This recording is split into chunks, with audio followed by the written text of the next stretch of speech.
है कि आपके यहाँ पर मैट भी है और चूंकि बच्चे यहाँ पर पहलवानी करते हैं तो सर्विसेज के बारे में आप उन्हें कैसे मोटिवेट करते हैं? मैंने भैया ये जो कुश्ती का मैच है इसीलिए यहाँ पे गिरवाया पे पिताजी से कह के कि बच्चे जब मैच पे करेंगे तो स्टेट लेवल पे और नेशनल लेवल पे खेलेंगे, उनके मेडल आएगा। तो उसमें स्पोर्ट्स कोटा से भर्ती निकलती हैं हर एक गेम, उसमें सर्विसेज में भी और आर्मी में, ये सारी यूपी पुलिस में और रेलवे है और बैंक भी हैं और बिजली विभाग भी है। इनमें सारों में हो चुका है, यूपी में भी और बाहर भी है।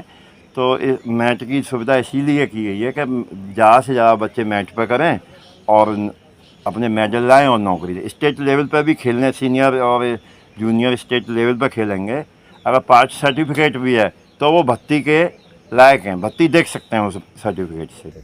अभी हाल ही में हम एक कार्यक्रम अटेंड कर रहे थे सांसद हेमा मालिनी जी का, महोदया जी का, तो वहाँ पर उन्होंने इस बात का जिक्र किया था कि ब्रज की संस्कृति में कुश्ती, मल्ल विद्या और सांस्कृतिक जो उनका कल्चरल डिपार्टमेंट है उसको ये निरंतर प्रमोट कर रहे हैं। तो ऐसे में ऐसा देखो, आप बोलने में और करने में धरातल पे करके दिखाए, कोई भी बोले चलो ठीक है मैं बोलता हूँ, सांसद जी कह गए बीजेपी हैं, बीजेपी से हैं, पर मुझे धरातल पर कुछ भी नहीं दिख रहा है कि कुश्ती को बढ़ावा मिल रहा हो। धरातल पे कुश्ती को बढ़ावा जब है जब गांव जो अखाड़े हैं उन पे मैच दिए जाएं, अच्छे अच्छे कोचों की नियुक्ति की जाए। और कोच किसी अखाड़े पे नहीं है, सब अपने अपने जो गुरु खलीफा हैं वही करा रहे हैं। और एक दो कोच भी आ जाएं और गुरु खलीफा कराएं अखाड़े के, और दो एक कोच हो तो कितनी बड़ी सुविधा होगी कि बच्चों पर, हर बच्चे पर निगाह होगी। तो यहाँ से जब ही से कुश्ती निकलेगी। ये कुश्ती का तो ब्रज क्षेत्र हब है। आप दंगल लगवा दो कि सब बच्चों की कुश्ती करानी है, सब बच्चों की कुश्ती कराना मतलब है कम से कम 10 दिन दंगल चलेगा वो लगातार। ये नहीं कि आज कुश्ती करा दी उसकी कल करा दो ना, आज हो गई तो उसकी कल नहीं होगी। ऐसे करके लगातार कुश्ती कराई जाए ना, तो इस ब्रज क्षेत्र में इतना पहलवान है मिट्टी का कि पूरे 10 दिन लड़ता ही रहेगा, दंगल 24 घंटा चलता जाएगा। मगर ये मैट की कुश्ती अगर हम कंपटीशन कराते हैं कि तो 4 बच्चे आ रहे हैं कि 10 बच्चे आ रहे हैं, पूरी टीम नहीं जाती है। अगर एक टीम जाएगी, अगर सीनियर की अगर ट्रायल करा दी जाए तो 10 बच्चे आएंगे मुश्किल से। अब वजन, पूरे वजन भी नहीं आएंगे, तो उसमें फ्री में ही नहीं होंगे बच्चे, तो ग्रीकों में कहाँ से आएंगे। तो ये सबसे बड़ी समस्या है सुविधाओं की। तो मैं तो ये बोल रहा हूँ, जितने जैसे अपने सांसद हैं और अपने विधायक हैं, उनको जिम की और मैट की व्यवस्था की जाए अखाड़ों में, और स्टेडियमों का शिलान्यास किया जाए। अभी हमारे यहाँ सादर हाथरस में स्टेडियम आया था और हमने अखबार में पढ़ा था 1 साल पहले। अभी तक ये नहीं पता है कि वो स्टेडियम कहाँ पर नियुक्त हुआ है। तो हमें तो यही नहीं पता है, तो क्या हो रहा है? कुछ नहीं हो रहा है। मतलब पहलवानी को तो छोड़ो, किसी गेम के लिए भी नहीं हो रहा है ना। एक स्टेडियम है हमारे हाथरस में कलेक्ट्री 10 नाम पे, तो उसमें अभी काशी नरेश कोसाव हैं, क्रीड़ा अधिकारी भी हैं, उप अधिकारी हैं, उन्होंने उस स्टेडियम की काया पलट के रख दी। नहीं, उसमें घास मूज ये झुंड खड़े थे।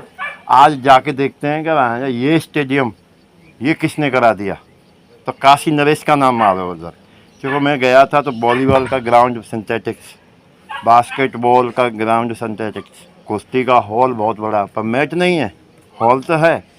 और तीरंदाजी का स्टेडियम बन रहा है उसमें, इंडोर। तो वो बहुत सुविधाएं हो रही हैं उसमें। मगर है तो वो दूर, हमसे तो दूर ही है। अगर हमारे साधवाद में हो, स्टेडियम पास में हो, तो हमारे जो बच्चे हैं उधर भी प्रैक्टिस करें और इधर भी प्रैक्टिस करें। तो हमने तो अपनी सुविधा अपने आप करी है भैया। मैट भी है हमारा इसमें हॉल में, और सिड्डी भी बनवा रखी है बच्चों के लिए। और एक ग्राउंड भी है हमारा, पूरा 10 बीघा का ग्राउंड है। यहाँ राजकीय इंटर कॉलेज है, उसके पीछे अपने एक मिलने वाले हैं गौतम जी, उनका कोल्ड स्टोर, उनसे बात करी थी मैं कि तुम्हारा ये खाली पड़ा है, तो उसमें बोले कि कोई दिक्कत नहीं है, इसमें बमूर के पेड़ खड़े थे कीकड़, तो उन्होंने वो उखड़वा दिए। बोले पहलवान जी इसमें ट्रैक बना लो, इसमें बच्चों की कराओ, हमें कोई दिक्कत नहीं है। तो सब बच्चे हमारे उसमें प्रैक्टिस भी करते हैं सुबह शाम। तो बहुत अच्छा लग रहा है, उनको बार बार धन्यवाद गौतम जी को। और यहाँ की जनता है, बहुत अच्छे हैं लोग हैं यहाँ पर, दंगल लड़ते रहते हैं बच्चे, पर मैच की तरफ थोड़ा कम रुझान है।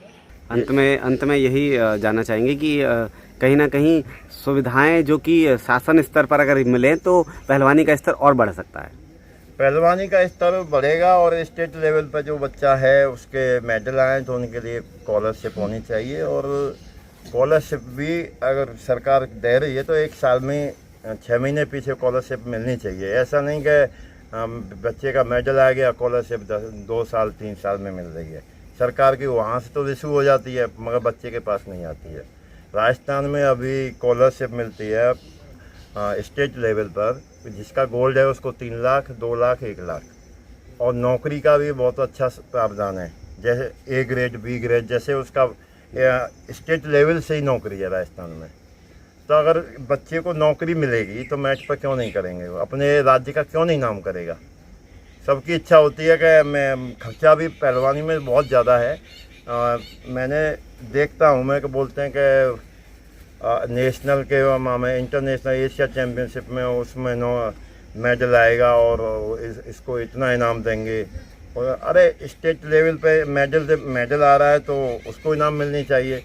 नेशनल लेवल पे सबसे पहले तो नींव रखी जाती है ना, नींव ही कच्ची हो जाएगी तो दीवार तो कैसे चलेगी ऊपर। ज़रूरत तो जब है उस टाइम पर तो ज़रूरत अपने आप पूरी होती है ना। एशिया चैम्पियनशिप नेशनल के बाद तो बच्चे हर अभिभावक का मूड चेंज हो जाता है कि हाँ अब और कहीं ना कहीं से ला के देंगे वो। फिर सरकार भी दे रही है उस टाइम पे। अरे उस टाइम पे दो ना जिस टाइम पे वो उभर के आ रहा है, स्टेट लेवल पे से मेडल दे रहा है ना, तो जब उसकी सुविधा खाने पीने की अच्छी हो जाए, स्कॉलरशिप मिले, तो बच्चा अपने आप ही बिल्कुल कई बार के भाई मैं इतने जमा करके थोड़ी कम खा के प्रैक्टिस करके नेशनल स्टेट लेवल पर मेरा मेडल आ जाएगा तो मैं नेशनल में मेडल लेके आऊँगा तो मुझे सरकार इतना देगी। स्टेट में मैं 3rd आ जाऊँगा तो मुझे 1 लाख रुपए मिलेंगे। तो यही एक उमंग होती है भीतर से प्रैक्टिस करने की, तो स्टेट लेवल से स्टार्ट हो जाए। अभी हरियाणा में क्या है कि जिले पे ही मेडल आते ही उनको कैंप लगना स्टार्ट हो जाता है। हमारे यहाँ ये सुविधा नहीं है। कह के अरे बड़ा प्रदेश है, अरे खेल नीति अब आप बनाओ, खेल नीति अच्छी बनाओ और बच्चों का उद्धार करो। नौकरी तो चालू कर दी है मगर स्टार्ट नीचे से ही नींव रखो ना। हरियाणा में नर्सरी है, अपने यूपी में एक भी नर्सरी नहीं है कहीं पे भी। तो नर्सरी स्टार्ट करो हर गेम कुश्ती में, हर अखाड़े पे। हरियाणा में हर एक अखाड़े पे नर्सरी है और कोच भी है सरकार की तरफ से।